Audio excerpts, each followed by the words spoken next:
What's up, YouTube? Your boy back once again with another sport topic, and today we're going to talk some football. Houston Texans football. Today we're going to talk about the offense. We're going to talk about what is really going on with this offense. What is the real problem? Who's really to blame for this offense? Let's talk about it because, about a month ago, a little over a month ago, the Texans gave Deshaun this big contract. He's deserving of every penny of it. We have a franchise quarterback. We have an elite level quarterback. But what we seen on Thursday night versus the Kansas City Chiefs was not good. After all the stuff we've been talking about all summer and all off season, but we got the speed to do this. We got a new guy calling plays to do this. With all this is the reason why you get rid of Hop and all this whoop-de-whoop-de-whoop. And then we seen what Hop did on Sunday. But it's not the conversation. This is not, if we had Hop. Because that's not even the conversation I'm about to talk about. You already know what I'm finna talk about. I told y'all, I did not trust this whole Tim Kelly hiring thing, this whole Tim Kelly calling plays. I want us to bring in the outside offensive coordinator.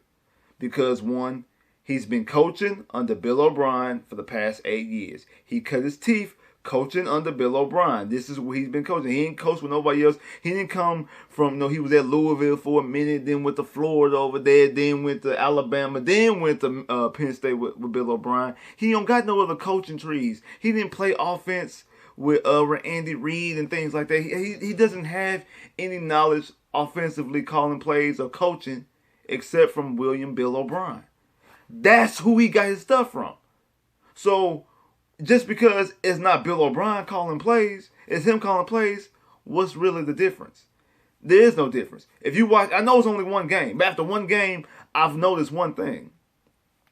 We are 4 years into Deshaun Watson's career. We are in year 4. This is going into Deshaun Watson's 4th year of having a franchise quarterback. We are still running this offense like Brian Hoyer, Ryan Fitzpatrick, Ryan Mallett, Tom Savage, and Brock Osweiler are still the quarterback. We are still running the offense like those guys are the quarterback. Not Deshaun Watson. We have an elite quarterback with elite skill sets, and we're not utilizing them. Okay, so then we're going to talk about we got all this speed, and we're going to do this because pound for pound, receiver for receiver, from receiver 1 to receiver 6, we got more speed than any other team in the NFL. And all that's true. That's cool. But you're not going to utilize that. Why? Oh, we want to take deep shots, but the Kansas City Chiefs took away the deep shots. And that is true. For the most part, Kansas City did help limit some of the deep shots. But that's when an offensive-minded coordinator, offensive-minded head coach, a good offensive coordinator finds ways to get the ball in their playmakers' hands. With the sweeps. With more screens. With the like I said, where's the reverses? Where's all these things at? Where's the receiver reverses at? What are these plays to get stuff happen in the backfield that you can get the ball in the receiver's hands to utilize their speed to make the defense come down some? Where is that at? Where's the creativity? Where? Now I get it, it's only one game, but still, where's your halftime adjustments at? Shouldn't you have a backup plan? Like, okay, hey, look, we got all this speed, but just in case, because we do have smaller receivers, just in case they want to take away the deep shots, maybe we should have this in place. So if they start taking away deep shots, that's cool. We're going to tear them up underneath routes. We're going to tear them up underneath with, like I said, with receiver reverses and sweeps and counters and things like that. We're going to get the ball in our playmakers' hands. We're going to utilize them. And we haven't seen that, at least after one game. Now, again, I granted, it's only one game that maybe, hey, they had 10 days to prepare for Baltimore. Who knows, maybe they try something different tomorrow. But I really don't have that much confidence in it. I'm going to be completely honest with you. Because when I go back and watch the game, and it's another thing too, I go back and watch the game, and I think it's a mandate coming from Bill O'Brien and Tim Kelly for Deshaun Watson not to run the football. Because, and the fun thing is, if you go back and watch the game, Chris Collinsworth on the television copy actually says this. Because it's a play where the Texans have the defense spread completely out. And Chris Collinsworth says, hey, beware of Deshaun runner here. He's a dangerous runner. And when you have the defense spread like that, the defense is in a bad position. If he takes off with that ball, he has a lot of grass to run. And it is true. Why? It was one, I know we talk about Deshaun holding on to the ball and stuff like that. I don't think Deshaun holds on to the ball too long. I think he holds on to the ball too long is because that is what is being told to him. I think he's being coached that way. Because it's a play in the game, if I'm not mistaken, I think it was Frank Clark.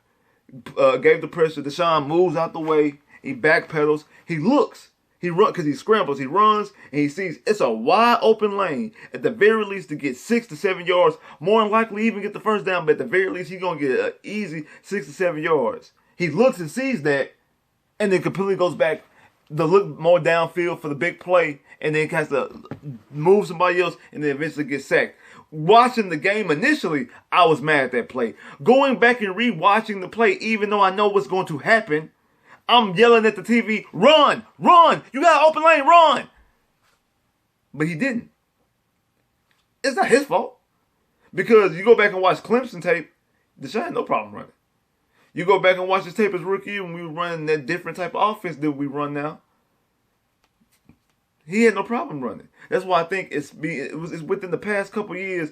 I'm thinking something is being told from Bill O'Brien to Deshaun Watson. Hey, just keep your eyes downfield.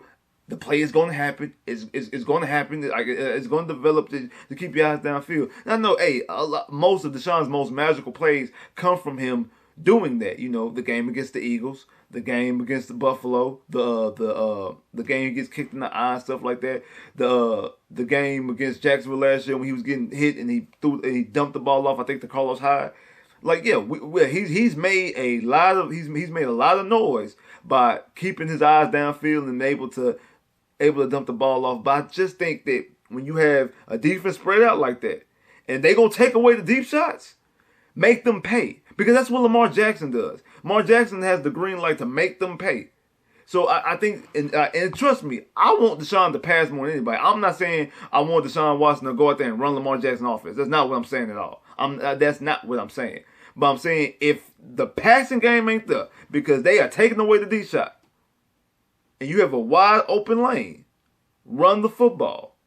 Use Deshaun Watson's legs, run the football, because then you're going to make the defense make a decision.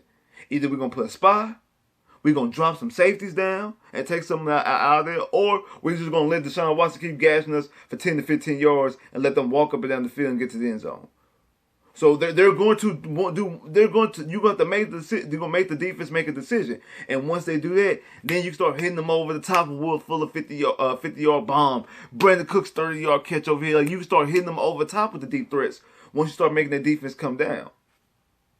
Use the running game more. Like, the only thing creative that the offense did, and we didn't get to see a lot of it because he ended up getting hurt, was when we had both David and Duke Johnson in the backfield. And I know David Johnson had ended up leaving with a wrist injury, became back, he was getting his wrist checked rather, or thumb or something like that. Something with his hand was getting checked, and then Duke didn't left and didn't come back in the game. And I see that we just activated CJ Proside, so maybe he's going to get some run tomorrow. But that's the only thing that was really more creative than we've done before, was having the dual backs in the backfield. Because no, we didn't do it. We should have done that last year with Carlos Hyde and Duke Johnson, but we never done that. And years before, we didn't have the running back personnel when you have an Alva Blue and stuff like that. But that was the only thing that was more creative. And like I said, again, granted, we didn't get to see a lot of it because Duke ended up leaving the game. So I'm not going to crush him on that. And I actually liked that setup. But I want to see more creativity from a play calling standpoint, and I don't see it. And then also to find out, like, with Tim Kelly was a former defensive lineman. So you got a head coach who claims he's an offensive coordinator but played linebacker in college, and then you got an offensive coordinator calling plays who was a defensive lineman. Why does that even make sense? That doesn't make sense. I don't want to hear that. Well, they see it from the defensive side of the ball, so they see what they would do, so they try to counter that. Fuck all that. Fuck all that. Fuck all that. Give me a legitimate offensive-minded head coach. Give me a legitimate offensive-minded coordinator. Give me a legitimate offensive coordinator. Like, give me somebody who's either played offense or they've been coaching their whole life and they all coach on offense. I don't think Andy Reid's played. He probably played high school level. I don't know if he ever played college level. I know he didn't play in the NFL, but he has an offensive background from years ago. You know what I'm saying?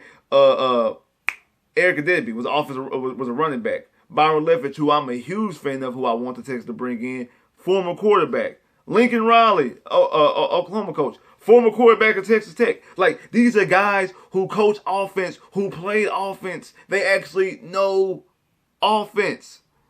You got two guys who played defense, being the offensive-minded head coach and the offensive-minded coordinator. That don't even make sense. You got two guys who both play defense out here calling plays for the offense. And you wonder why your offense looks the way it looks. You wonder why it looks the way it looks. You come on, like let's be for real. And another thing too, this whole Darren Fells experiment, it's over with, man.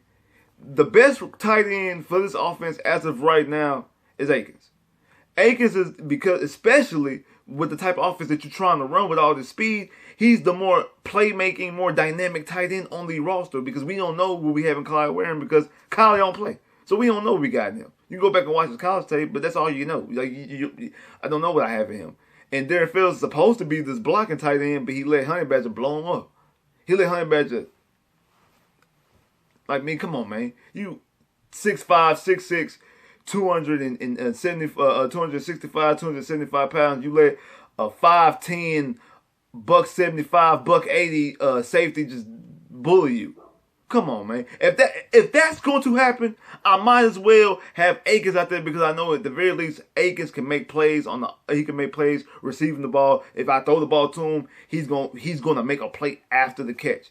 And especially if they taking away the deep shots, if they plan on taking away the deep shots, you give the ball to him.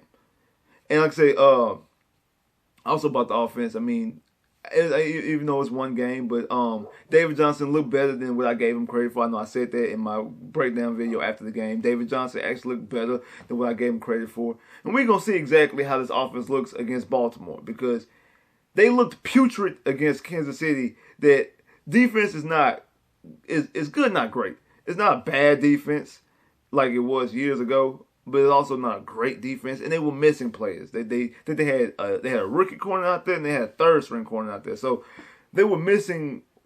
I know they're missing one of their top corners, if they had two of their top three corners, if I'm not mistaken. So, and you only was able to muster up, in my opinion, 7 real offensive points because the last 17 points that you got came in garbage time when the defense was playing off. Now you're going up against Marcus Peters, Marlon Humphreys, and Jimmy Smith. They're going to be able to play a lot of man coverage. And again, back to what I'm saying about Deshaun Watson running the football. If they're going to take away the deep shots and they're going to play man, Deshaun better be able to run that football. It shouldn't be don't run. No, Deshaun, you run that football. If the deep shot is not there, you take off. If your play is not there, if your read is not there, don't sit there and try to dance around and try to hope the play gonna come away. No. Don't do that. Don't do that. You make a play yourself to make that defense change what they're doing. Because it's going now. This is the thing, especially with this Baltimore defense. Like, they have corners. Their corners not fast, but they're big and strong. Our receivers are smaller receivers. I think the tallest receiver is Will Fuller. Will Fuller's our biggest receiver at 6 foot. I think Will is 6 foot or 6'1". Cooks is like 5'11", 5'10". Steels is like 5'10". Then Randall Cobb is like 5'9", something like that. It's like so we have small receivers. None of our receivers are over 6 feet. They're all like a $175, $185, $195. Like, these are all smaller, slender receivers, but they all fast though. Outside of Randall Cobb, the rest of these guys are all burners. So you do be able to have, you do actually have the possibility that if you get a step on these corners, because these are bigger, stronger corners, if they try to press and they overplay their press or they press just wrong, that you can get a step on them, that you'll be able to take a deep shot. So those things will be there. So there will be opportunities in that standpoint. But these are actually good corners. These are all, any one of them out of Marlon Humphreys, like, I put it like this. Marcus Peters is probably their third corner. He's the best corner on this Texans team. The third corner on the, or if you think Jimmy Smith is their third best corner, whatever, their third best corner is the best corner on our team. Like, their third corner would be the Texans' number one corner. Like, no matter if it's Jimmy Smith, Marlon Humphreys, or Marcus Peters, any one of them corners on the Texans would be the best corner on the team. They'd be the Texans' number one corner. So they have 3 guys. They got 3 dogs back there in that secondary. Not to mention they have safeties. Not to mention they actually have pass rush. If I'm not mistaken, I think Baltimore led the NFL last year in quarterback hits. So this offensive line, another thing, they better get their act together because it's not getting any easier. Because it's Baltimore, then after Baltimore, Pittsburgh. I think Pittsburgh was top 5 last year in quarterback hits as well. Well, another team with safety, with good safety and secondary play.